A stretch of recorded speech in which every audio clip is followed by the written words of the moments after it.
Just a little pull left, but not bad. Not too bad. 225. We're going to try to fix that today. Say it out loud. Say it out loud. So I'm here today with Kenzie O'Connell. She's visiting us, and she is struggling with her distance. We're going to take a look at her swing with OPTIMOTION today and try to see just why she's losing some yards with her driver and see if we can't get those yards back into her game. One of the biggest frustrations, when we worked together a few weeks ago is you're like, I hate seeing that left arm bend. And that's a critical factor for clubhead speed through the bottom. So today we're going to dive into just that lead arm flex, what could be causing that, and some other key positions throughout her swing that's affecting that. So let's head over to OPTIMOTION, take a really good look at her swing and the numbers just to see what is going on. All right, so here we are looking at our OPTIMOTION. We got Rory McIlroy over on the left, Kenzie over on the right. And Kenzie, when you look at this swing, your lead arm doesn't look too bad here on this particular swing.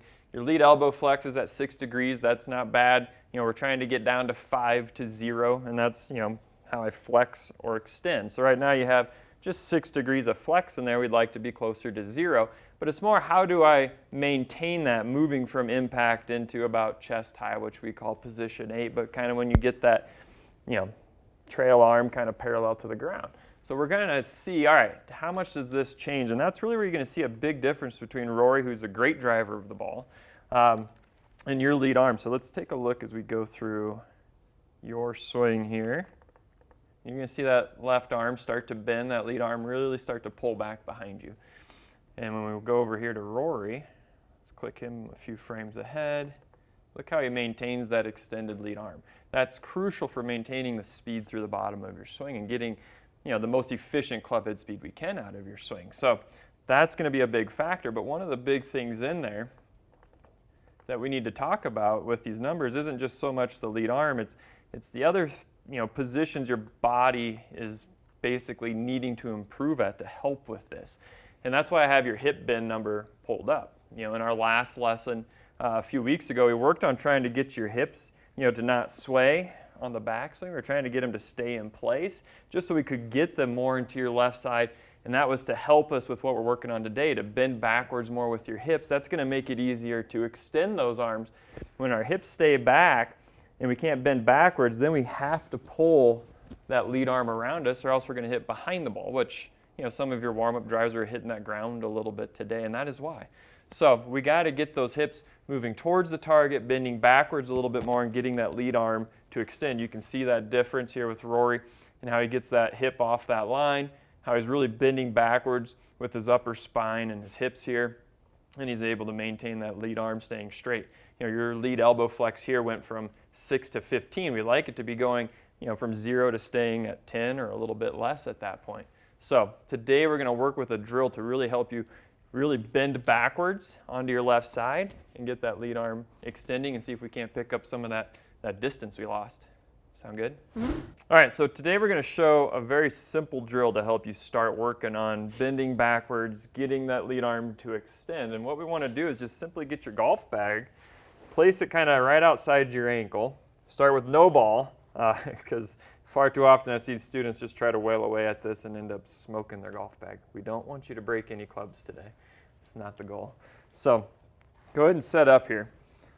And for you, what's happening is we're pulling a lot of shots or bending that lead arm. So we want to start with just little half swings where you're going to come back and you're going to come through and you're trying to miss that bag and really extend out. Both arms as straight as you can and stop at pretty much this position here. Okay. And what you want to think is that you're bending backwards and you're trying to have a straight line through your arms like you're pointing up to the ceiling here. So do a little half swing where you stop right there. Yep. So we're looking for that to be straight right there. So see how that's a straight line through the shaft and through your arms? Mm-hmm. And you're trying to bend back and point that right up there and think straight as you can like you're reaching for that screen. Let's try another one. Nice and easy. Yep. Think out, out, out, out. Now, a lot of times students will bend back and they'll kind of keep their weight on their back foot like that. We don't want to do that. So a simple thought to help with that at home if you're struggling with this is to try to get the knees to touch. That's going to force you over there and to bend backwards. Otherwise, it's real easy to hang back and think you're doing it right, but then you're really going to hit ground before the ball. So driving that trail knee to touch that lead knee And think bend back, point up. Yep. Long arms, reach, reach, reach. Here you go. Much better. Try to reach out to that screen. Same thing. Good. Again. Good, good. Making straight lines. Reaching out there.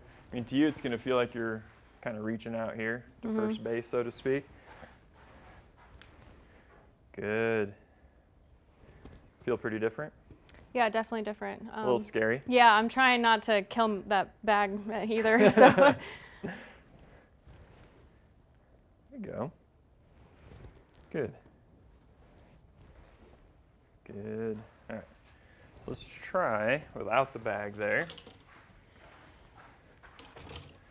And make kind of the same thing, but make it your full backswing, but try and hold that finish. So full. Full Out backswing, all but the try way to down. finish there. Okay. Reaching long arms. Think. Oh. Okay. It's hard to do a full half. Now slow it down, but think long arms like you're trying to stop right there. There you go. Good. Good. Reaching. There you go. Much better. Same thing. So we'll do a few of these. Good. And then we'll start with just trying to hit a few little punch shots like this, down range, stopping with driver right there. Ugh. You can see how much you want to pull that way. Well, you know, half drivers are, very hard to half do. irons are a little different than half drivers. Yep. Oh, that's, yeah, 100% correct. That's what makes it so hard to change with the drivers. Often, a lot of our students, they're not willing to slow down enough. So let's go live. All right. So try a little half swing like that. Really think long arms reach out and up.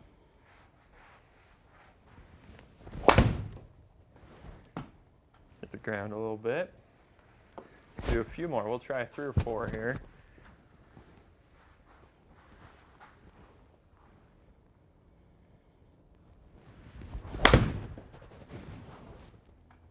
Go. Left the face open. Another one.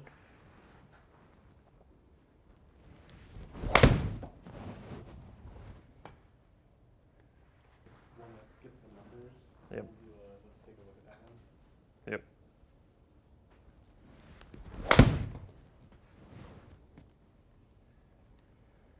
That wasn't very good, I don't think. I didn't reach out. You tried to square the face and you bent that lead arm pretty quickly. So slow it down. Full backswing, really reach. Think sternum up, reach out and up.